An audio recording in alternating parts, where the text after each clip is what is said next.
সরকারের সাথে আলোচনা করে বা তাদের পক্ষের সাথে আলোচনা করে গাড়িগুলো ফেলেছে।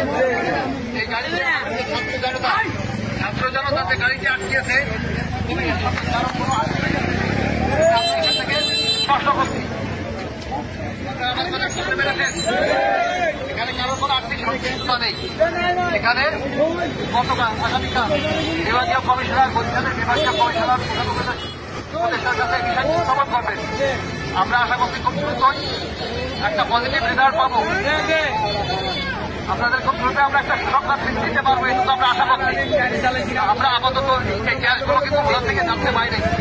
এই গ্যাস দিয়ে কিন্তু অনেক ইন্ডাস্ট্রি চলে, বিভিন্ন কলকারখানা হসপিটালেও দেওয়া হয়।